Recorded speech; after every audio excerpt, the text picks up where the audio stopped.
Thank you all so much for coming. I'm very happy to welcome and announce Lise Melhorn-Boe as our first presenter. She's been making and exhibiting books and sculptural bookworks for 45 years. She studied at the University of Guelph and received her MA and MFA degrees from Wayne State University in Detroit. She has exhibited widely across Canada and the United States, as well as Europe and South America. Her work is in many public and university collections, including the Art Gallery of Ontario, the Canada Council Art Bank, the Library and Archives Canada, the National Gallery in Ottawa, and the Museum of Modern Art in New York. Thank you so much for coming, Lise. Thank you, Elijah, for that introduction. And thank you to all the organizers. This is kind of exciting to have an event like this. I have never done a PowerPoint presentation. This is so exciting. Which button do I push? Oh, it's hold it this way. Okay. I just, the larger button. Okay, gotcha. I'm honored to have been asked to speak to you today at this first symposium on Canadian Canadian book artists. When I made my first artist book back in 1979, which seems so long ago, I had never heard the terms book artists or artist books. I made two books and they were an accidental creation. I had been making a large felted triptych and one of the panels shrank too much. So I had to remake it, but I liked sections of it, and I cut out these little rectangles. They were about this big, and I just had them piled on my desk. And one day, out of the blue, I just thought, if I could figure out how to join these together, they could be pages of a book. And I actually made two books. So then I liked the idea, and then I started felting pages on purpose and, thinking about flow and movement from page to page. So one day I came across a call for entry from the Powerhouse Gallery in Montreal, now called La Centrale, for entries for an exhibition of artist books. And I thought, artist books? Well, I'm an artist and I made these books, so these must be artist books. So I entered and my entry was accepted, and there was actually a catalog. Those were the days when people had more money. And I was just amazed at the things that people were calling books. And the show traveled to Toronto, so I actually got to see it. And so I was hooked. I wanted to learn more about making books and also how to make paper. And around that time, my father said he'd pay for me to go to anywhere, and get a master's degree. So I thought, great. I applied to Concordia, but I didn't get accepted there. So I moved to Toronto, and one day I came here, and on the bulletin board was a poster advertising an MA and MFA program at Wayne State University in Detroit. And they actually mentioned paper making and bookmaking. So I applied, and I spent 3 years living in the ghetto of Detroit and ended up with both degrees and a husband who I sponsored as an immigrant to Canada. That marriage didn't last, but I kept on making books. And here I am in this image in the midst of ghost costumes, which at a 40th anniversary of my books. So I have been asked to talk about my recent work, but I'm just doing a little, I'm scared to push again, but.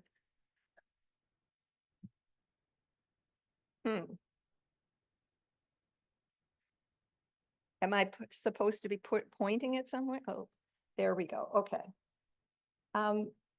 I've mostly worked in series over the years, the first being an examination of women's body image. And I made some of these books while I was still at Wayne State, including Breasts, which you can see, which was cast in a mold made by cutting out the cups of a bra and then wearing it while a friend covered me in plaster. The text is rubber stamped, which was kind of tricky because they're hollow, and so I had to hold my hand underneath. It was only an edition of 3. What are little girls, boys made of? Whoops. I should have numbered these pages, shouldn't I? I seem to have lost the page.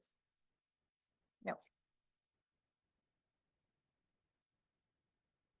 Is looks at nursery rhymes. By this time, I had married again, and I had a child, and so I was thinking about socialization of children, and so and looking at the nursery rhymes, and so this one compares nursery rhymes about girls to those about boys, and one of them. It starts off innocuously, but it ends up calling Marjorie Daw a slut for doing the same thing for which Tommy Trot was praised.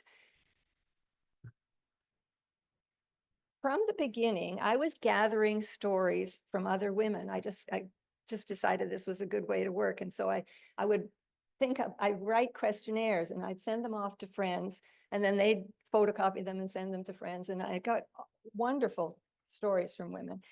And they understood. I mean, I explained that I was going to be using them, and some people said they'd rather be anonymous, but most of them I use their name, and so I've included that in the book. And one of the questionnaires asked about being a good girl, which led to a whole series of books. But this one, Rough Girl, is actually about being a bad girl.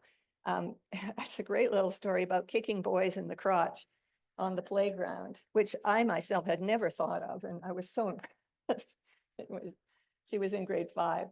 I didn't have paper-making facilities of my own, but at the time there was a studio in Ottawa that one you could rent for the hour, and that's where I made the yellow flax paper that is used for the running shoes there. And that paper actually is just left over from this book, which is called Penelope's Apron. It's a sad tale of thwarted creativity caused by disobedience. Penelope Stewart, who told me the story, did manage to grow up to be a fine printmaker, but in the story, she's crushed by her mother and crushes the apron and puts it in a closet. And actually, when she told me the story years later, she still had it. This is called Bound by Convention. And at this point, I kind of moved away from just the children into broader gender issues. And Bound by Convention is a unique accordion book, life-size, cut out from thin plywood, and it's also rubber stamped. The text came from many women talking about being trapped in conventional roles in marriage. This book started with the aprons. Somebody gave me a bunch of vintage aprons, although I did make the sexy black lace one myself. I think that black lace fabric had been my mother's. I'm not actually sure what she used it for. As you will see, I love clothes, and I've used them a lot over the years. I should mention most of these photos, except for Bound by Convention, which was taken by Dave Brown at the University of Calgary, most of the photos are taken by Chris Davidson Minor in Kingston. In this large book, sorry, I recreated garments that my parents wore throughout their lives. My mother's clothes are in the front, and the garments, which include her Air Force uniform and wedding dress, were made from curtain shears. And the text, which came from her journals, was rubber stamped on panels hanging inside the garments. So you're reading the text through a layer of fabric. My father's work garments, which are all work clothes, have no text, but instead they have photos of him on the job or electrical installations his contracting company built.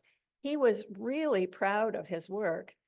And like an artist, he had everything documented by professional photographers. So my sisters and I have a lot of photos of substations and mills and things like this. There's a great contrast between her text, which is very frustrated, things that she wished she could do, but she didn't have time, or you know, other things were taking precedence, and then his images of what he actually did accomplish.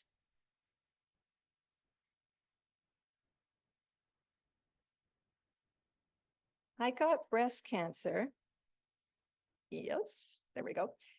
And ended up doing a whole long series of on how what we're doing to our environment is affecting our collective health.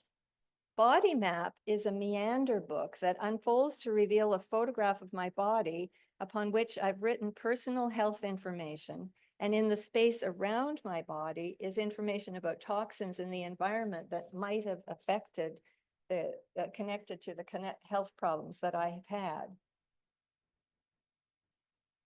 Part of which started with at Wayne State University, the bookmaking class was actually part of the printmaking department, but the head of the printmaking department didn't really like it, and it wasn't in the printmaking department. It was in a storage room in the basement that had no ventilation, and we were using, you know, solvents, and things went downhill from there. Endangered Species is a tunnel book made to resemble a baby's crib. It's about the toxins in a baby's environment. It's made up of PVC pipes, the manufacture of which is tremendously toxic to the people who work in the factories and those in the neighborhood, and diapers, carpeting, baby blankets, and onesies. The look through the tunnel starts off with an equal number of red and blue onesies, but they get paler, smaller, and the pink ones predominate at the end. Plus the blue ones are mutilated. This represents research demonstrating that not only is the female-male ratio of births being skewed by estrogens in the environment, but that more baby boys are being born with damaged testicles. This was kind of a depressing series to work on, although I stuck it out for 6 years. In the environmental series, I had really made an attempt to use recycled or reused materials or leftovers. And during that period, I'd made an attempt at marketing a line of upcycled t-shirts. So I had a lot of t-shirt scraps. And out of these, I did this large installation called the Rebooks. Each book had only 3 words, all of which started with the letters R and E. And as you can see in the photo, many hung from the ceiling, and then some of them were wall mounted. I love this installation with all the letters shadowed on the floor. So I really enjoyed working with the fabric for the Rebooks. Not that I hadn't used fabric before a lot in my work. In a serendipitous happening, I showed some of the Rebooks at the Kingston Writers Fest. Lorna Crozier, a poet whose work I love, was talking, so I went to hear her. And I introduced myself to her, and I was tickled that she actually remembered my name immediately. We'd never met, but many years ago, I had enjoyed her suite of poems called The Sex Lives of Vegetables, and I had written to her through her publisher and asked if I could use them in an artist book. She probably had no idea what I was talking about, but she kindly said yes. And so I did an edition of, and I sent her a copy, but I'd never met her. But she suggested immediately that I might like to play with her poems in a book of marvels, which was one of her collections. I went right to the bookstore and bought the book, and I was laughing within moments. There are so many that resonated, but I decided to start with the 5 that had to do with textiles. So Button here was the first, and the reader has to unbutton the button on the cover to reveal the first stanza, and then you unbutton the vest, and you just keep unbuttoning and get to the end with the tie and the lipstick. The lipstick, it's not actually lipstick, it's a little button. I was really pleased. I was trying to figure out how I was going to put lipstick on a collar. I was afraid if I actually kissed the collar with lipstick, then it would smear all over the place. And a friend said, oh, I bought these great ceramic buttons in Portugal once, and I've never used them. People give me things all the time. It's great. I once did, early on, I did a book called Hairy Legs. It started because a friend went to Stitzky's here in Toronto and bought 50 garters for a penny each and thrust them at me and said, I'm sure you can make art with these. I had them for years before I figured out what to do with them. I then turned to another Crozier poem called Zipper, This is a dos-a-do book in which the reader has to unzip the zippers to discover more text. Another chance meeting with a poet from BC named Terry Ann Carter in Minotaur, the board game store in Kingston, where I worked for 10 years, was profitable in 3 ways. She bought a copy of Zipper, this one. She knows Lorna Crozier. She wrote a suite of poems about zippers for me, which was so exciting. I mean, she sent me this email only, I don't know, a week or 2 after she'd come to visit me with these poems. And I wrote right back and said, well, I want to make another zipper book. So this is the one that I've based on hers. On the bottom right, you can see a large abstract painting that she actually mentions this painting, which is in my living room, in the poem. And so I had to include it in the book. And I'd never done this before, but I can see why art students used to sit in museums and copy the artwork, because it's an edition of 10. So I in miniature, I mean, the painting is like this, but I reproduced Sharon Thompson's painting 10 times, and I really felt I got to know it very well. The second poem is about home ec class and mentions, I constantly dreamed of a boy in industrial arts, which leads to the third poem, which is on the left. I love these lines, the tease of those little pulls, the wink in that gorgeous metal. And the third thing that Terry Ann did was to tell me about a poet named Hazel Hall. Hazel Hall lived in Oregon in the early part of the 20th century. She was unable to leave her home and made a living as a seamstress. I ordered a book of her complete poems and counted 33 that are directly about sewing, and many others use sewing imagery. Finding her work shifted what I had been thinking of as a Lorna Crozier series to what I first called the sewing poems, but which has expanded to include other forms of needlework. To create mending, which is pictured here, I sent out a request to the members of the Organization of Kingston Women Artists for old clothes that needed mending. I added some things of my own and a few from other friends, and this is an edition of 10, as are many of the others in this series. But obviously I'm working with individual unique items, so each copy is different. So I call them eccentric editions. So far I had been showing you what I did in this series chronologically, but now I'm going to just focus on our individual poets. So I'm going back to Lorna Crozier. This is called Needle. It's a little felt pamphlet designed to look like a needle case. One of the reasons I love Lorna Crozier's poetry is that she covers so much ground in a short poem. This one starts off talking about her grandmother sewing, then touches on growing up poor, leads us to school inoculations, then teenage drug use, and back to her grandmother in a tiny little book. It's lovely. Ironing Board is also by Lorna Crozier, and it's another eccentric edition made with a variety of fabrics. I'm sorry, I keep moving around. I'm probably really messing up the sound. Making all of these tiny garments took me back to my childhood because I started sewing dolls' clothes. I learned how to make the pleated skirt from a YouTube video. It's amazing what you can learn on YouTube. I bought the tiny buttons online and the large metal rings, but otherwise most of the material came from my staff. Even there's thin plywood inside the ironing boards to keep them sturdy. And that was leftover packaging material from shipments from the Japanese paper place to the store that I worked. And every time I unpacked one of their orders, I'd take the plywood home, figuring someday I'd have a use for it.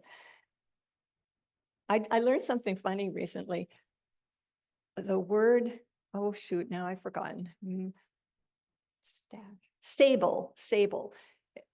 Stash accumulated beyond life expectancy, which lots of artists have. Let's go to Scissors is a pop-up book. Oh, I didn't mean to jump so quickly from, which was a challenge to make because I was using felt. Obviously, I had to stiffen the felt. And in the end, I also used some Yupo, which is a very cool plastic paper. I love the page with the scissors.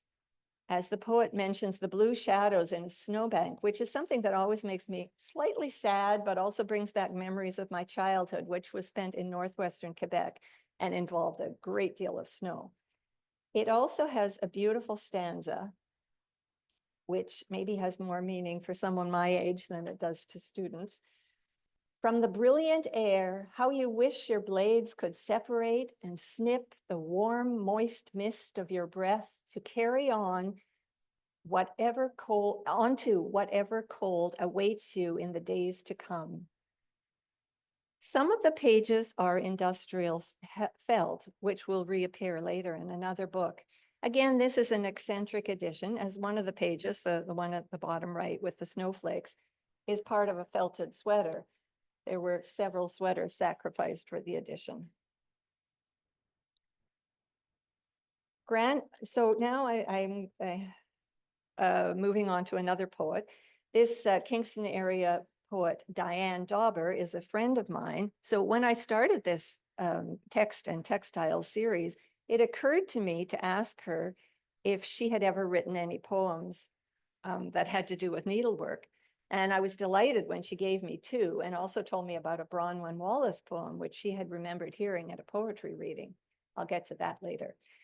Grandmother came about because a textile artist I know in Kingston, Linda Coulter, brought a huge bag of bits of strip piecing to a meeting and said, "I'm done with this. Does anyone want it?" I grabbed it.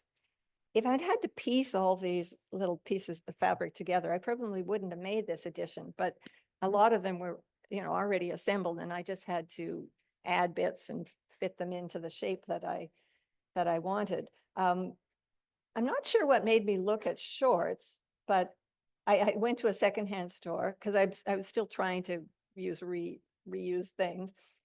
And I was thrilled to find 10 pair of vintage shorts around the same size in the one store. They were all either Madras plaids or seersucker, which seemed to me to fit the era that the poem was written in. Because the shorts were all sorts of colors, I assembled the pages of each book to coordinate with its cover. It's basically a pamphlet. You can see the stitches that the pages are held together with stitches in the center. And then here's the industrial felt again, and was a lot of fun to make. But really, I'm having a great deal of fun with this whole series. It's a change from many years of making politically relevant work. I explored all sorts of book structures in my earlier work, but I was always starting off with a message or an issue. I'm still inspired by the text, but I'm more interested right now in exploring materials and needlework techniques, and also trying to figure out how I can use fabric or yarn to create a book structure. This poem refers to an old Buick. I asked Diane when the poem was written to get an idea of what era of car I should be looking at. And she said it was the 1970s. I found images of Buicks from that time, and fortuitously, they were kind of boxy. So I was able to use some of the leftover industrial felt from when I made scissors and create these little cars. Both the hood and the trunk open to reveal text. So the poem itself is in the hood of the car, and the colophon is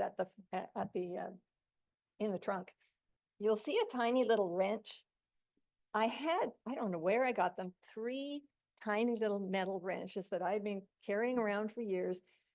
And I thought, well, this is great. It was an edition of 5, and I thought, well, at least 3 of them can have the wrenches. But I mentioned it to a friend in an email who lives here in Toronto. She immediately went online, found more wrenches, and mailed them to me. I didn't know you could buy all sorts of little tools, so that's something to keep in mind for some other time. Now I'm going to move on to the rest of the Hazel Hall books. Counterpanes opens out to look like a quilt. Because I was using up all sorts of small pieces of fabric from my stash, there are 4 colorways in this edition. You can see 3 here. There's an orange one, a purple one, and a red one, and there are also some green ones. But the color in all of them moves from somber to bright.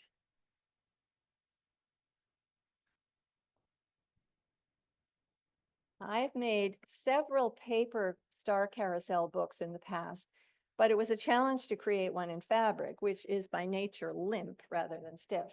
This is an edition of 7, because I only had 7 of the delicate, I keep pointing to my screen like that's dumb, isn't it?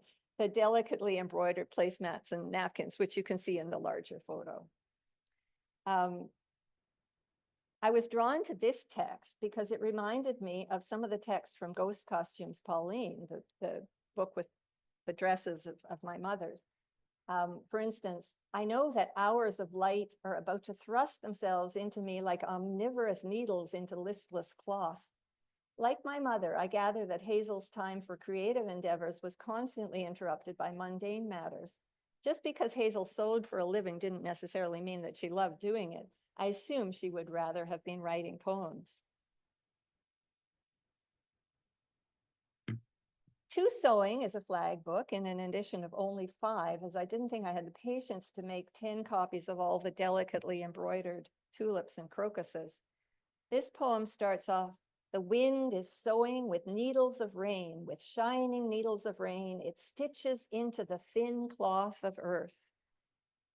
Hence the silver stitching. Looks like rain. There are many more of Hazel Hall's poems that I may yet explore, but as I got into this series, I kept finding more and more interesting poems that had to do somehow with needlework. Long before I ever got into this series, I thought it would be cool to do something with sewing patterns, but I had never figured out what I could do. But anyway, I was excited when I came across this poem by Alexandra Cussons, the winner of a young poets competition in Britain.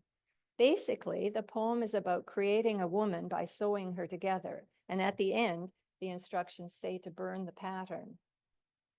This book is layered. On the text pages, you can see the blue text with line drawing. These are the assembly instructions. The bold black text is a stanza of the poem.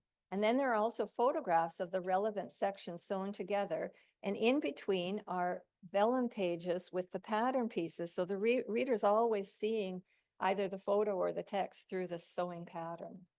I like the idea that the woman herself would burn the pattern. And so you can see that the doll woman holding a match is about to burn the pattern piece at the end of the book. Alice Moore Dunbar Nelson wrote this poem during World War I Sit and Sew is a lament for the men dying on the battlefields and for the fact that all the writer can do is sew, even though she would like to be doing more to help. The structure of the book is based on what was called a housewife, the sewing kits that soldiers would carry so they could do minor repairs, replacing buttons, etc. A friend of mine gave me her husband's from World War II, and they were still called housewives then. I'm not sure if, people are taking housewives to battle these days. I don't know. I didn't explore that. Diane Dauber had mentioned a Bronwyn Wallace poem, but I searched for it for quite a while, but with no luck. But then one day I was in a bookstore and I discovered her collected poems had just been published. So I bought the book, and like The Petty Point is a beautiful discussion about women's friendship, women's poetry, and unfinished projects.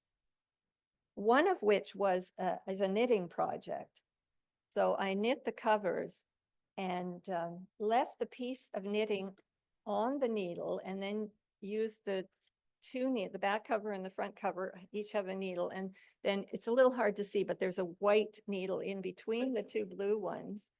And that years ago, in I think a cabbage workshop, I had learned a structure where you bind on a stick, and so each of the pages has little tabs, and they slide onto the white needle in the front. And then I just tied all 3 needles together, so the needles become the binding. Everything came from secondhand. I just went to all the secondhand stores in Kingston. I think I even found some in Ottawa, and looking for yarn. So because I wanted them all to be the same.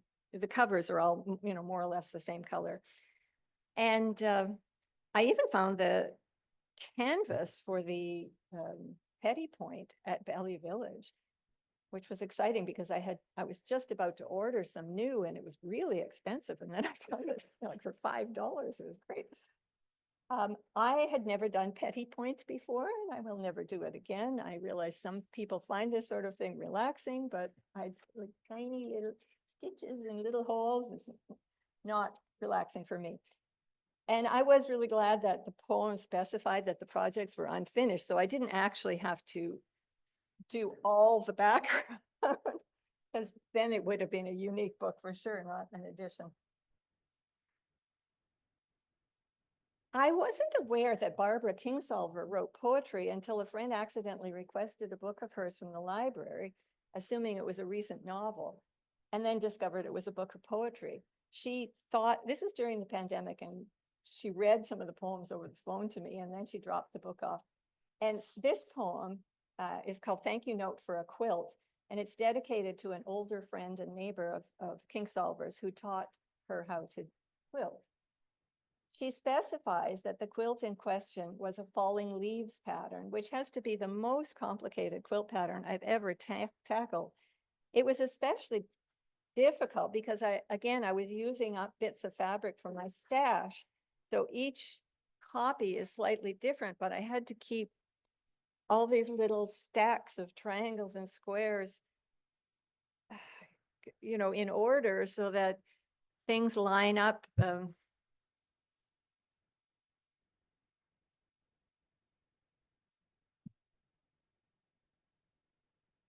The triangle here, oops, the triangle here is on this page, but it has to line up with the leaf on this page over here.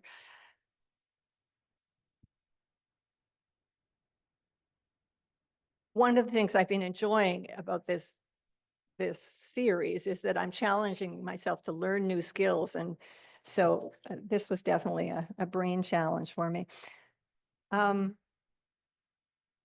And it wasn't helped by the fact that sort of halfway through, I switched projects, which I don't generally do because I have a small home and my studio is in my home. I don't actually have a bedroom because I have a studio. I mean, it's more important. But for over 2 years, I had been trying to get permission from a publisher to use House Guest, a funny poem by Elizabeth Bishop about an unhappy seamstress who wanted to be a nun. I don't generally have any problems getting permission, but this was dragging on and on.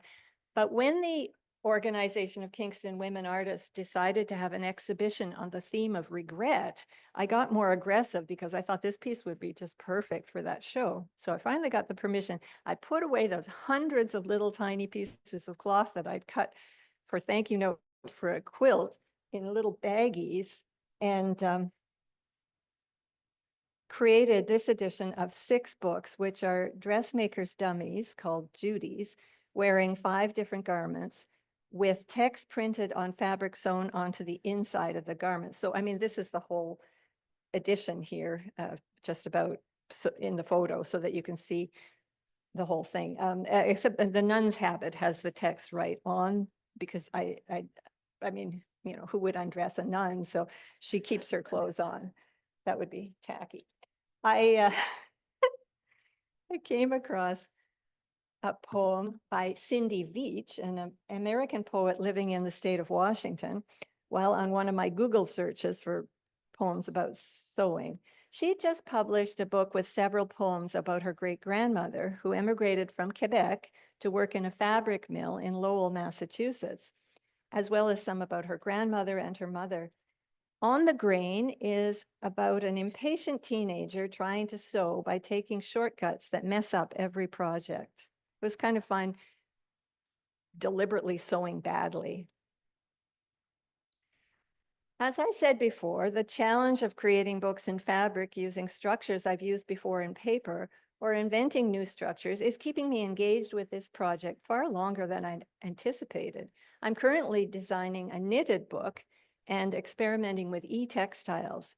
Even though the materials and techniques have taken center stage, with my choice of poems, there's still a strong feminist slant to my work, which has been a thread running through my work since the beginning.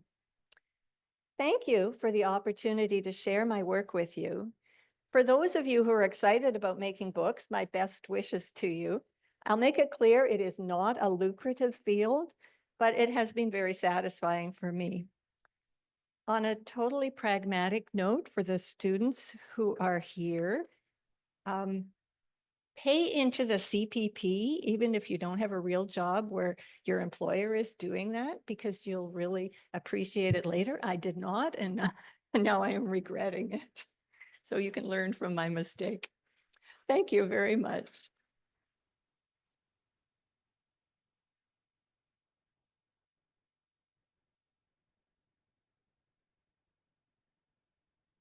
So are there any questions?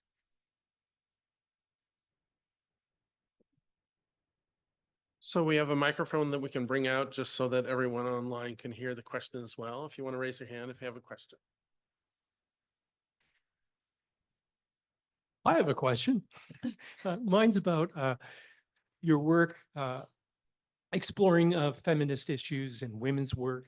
And in light of the changes politically, mostly in the United States, but that we have the after effect happening in Canada, how do you think this is going to inform your work moving forward? Or or are you immune? Well, I'm not immune. And as I said, I'm really enjoying what I'm doing now that isn't quite so political, but I may well have to flip and start looking at feminism again. It's kind of scary what's happening, and it is important for artists, I think, to speak on issues that affect everybody. And I mean, I don't know, it may well be that there will be backlash against artists in the States who are exploring issues of gender or anything like that. Does anyone else have any great ideas on how we can counteract Trump through art? Maybe we all need to gather together. You have a question? I have a couple from online.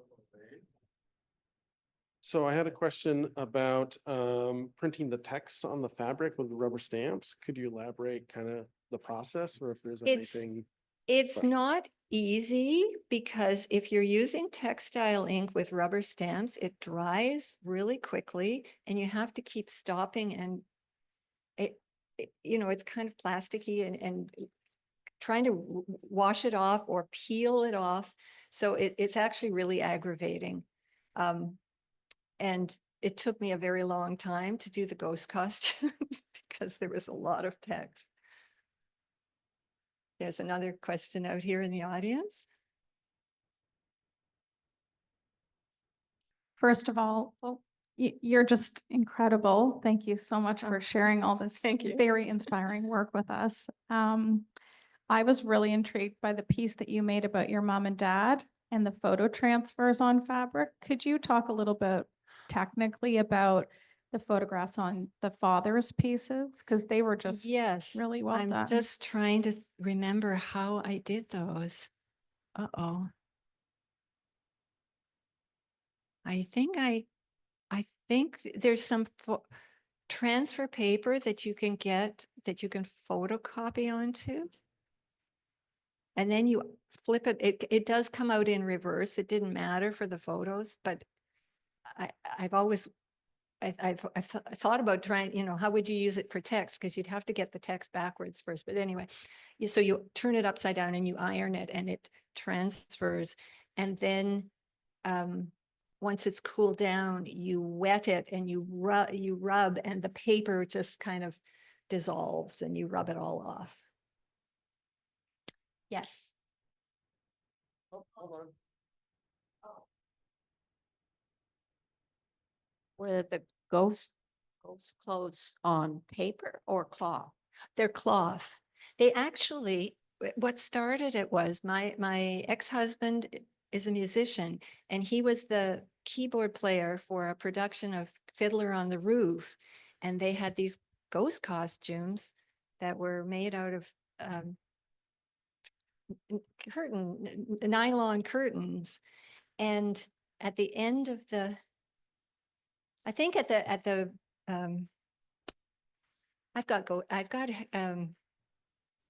can't even think what it's called, long COVID, and I'm having trouble with my memory.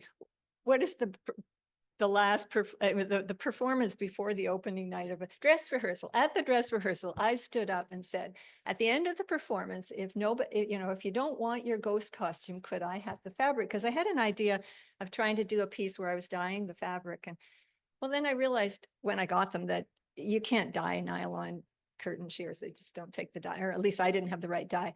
But somehow the ghost costumes, it percolated in my brain and turned into that piece. And so I had all this fabric, and I had photos of my mother throughout the years, and so I just reproduced clothing that she wore. You had another one from online? Yeah, why don't I do that? Someone asked about obtaining permission from the poets to use their work.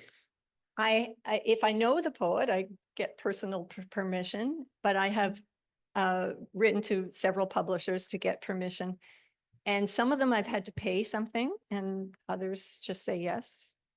But I haven't printed anything. I'm a little frustrated right now because I have this poem about crocheting that I'd really love to use, but I got it from a site called Hello Poetry, and I can't connect with the poet, and I don't want to use it without her permission. But anyway, I'll have to keep working at that. But it's their work, and I think it's important not to just steal someone else's words. I wondered if you had any poets write about your work, if your collaboration had ever gone both ways. I love of the books No, you've that would written. be cool. Yeah. I did once have a really exciting opportunity in North Bay. There was a young couple who, well, they're not young now, and they're still working in theater. They came to Whitewater Gallery, which was the artist on gallery in North Bay, and said they'd like to create a play around some artist's work. And maybe I was on the board at the time, so I just inserted myself immediately. I can't remember anyway. They looked at my work, and they actually used the Bound by Convention as the stage, the backdrop. And they used themes from the work, but they also workshopped with the actors and with their own experiences. And so they did create a play that connected to my work. So that was very cool. But I like if you know any poets who'd like to respond to my work, that would be great.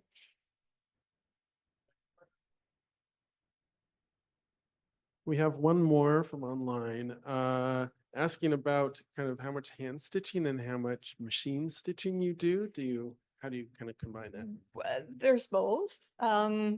It depends on what the project is. Like the thank you note for a quilt, that's all machine stitched together. But then I probably hand stitched the squares together. But the piecing was all done by machine. I do a lot of stuff by hand. It has been a very enjoyable series to work on because I get to watch a lot of murder mysteries on TV and stitch or knit. I had a question about working with the poets. Do you just obtain a permission and then proceed with the work, or do you ever kind of create a dialogue during the The process? young woman in Britain was the only one who, I just wrote to her out of the blue. She never heard of me, didn't know anything about me. And she also maybe had never had anyone asked to use her work. She was a little hesitant, and she said, could you, give me a better idea. So I kind of designed it and then sent her my rough sketches and things, and so that she could get a feel of what it was, or maybe I made a dummy, I can't remember. Everyone else has been like, wow, go ahead.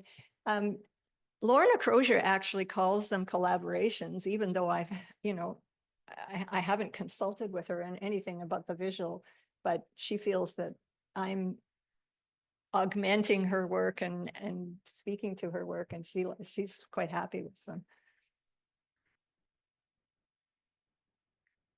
I'll ask one more. I have seen some of your non-textile books, I guess I'll Yeah. call them, some on paper. Yeah. And so I know it's kind of outside scope here, but I'm curious kind of how you see working with the textiles versus working with paper. Kind of, are they different content or different ideas, or it just works out better with one material or the other? Well,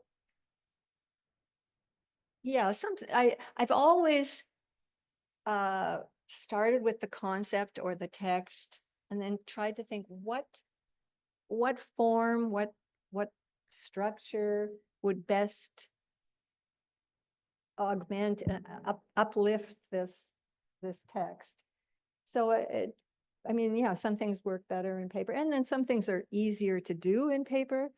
For instance, the text, the printing the text on the fabric, I didn't mention that. I'm using this very cool outdated piece of equipment that belongs to a friend called a thermofax machine.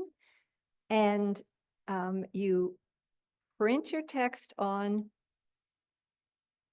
it has to be a laser printer. It has to have carbon in the ink.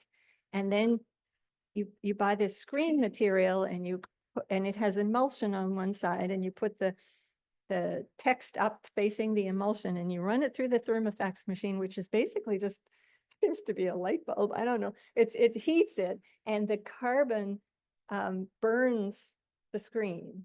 So I get this little silk screen, and then I use a credit card to squeegee. The problem is they're not making the, I mean, the machines haven't been made for a long time, and they're not even making the screen material anymore. So I keep finding some on eBay or Etsy and buying it. But I mean, at some point it's going to run out, and then I don't know how I'm going to do the text if I'm still doing this. I have because of my chemical sensitivities, I had to give up rubber stamping because on paper, because the ink really made me sick. I can sort of tolerate the textile ink. So I probably could go back to rubber stamping, but as I said, it is so frustrating. I'm not sure if I would want to. And I mean, you can't do little text.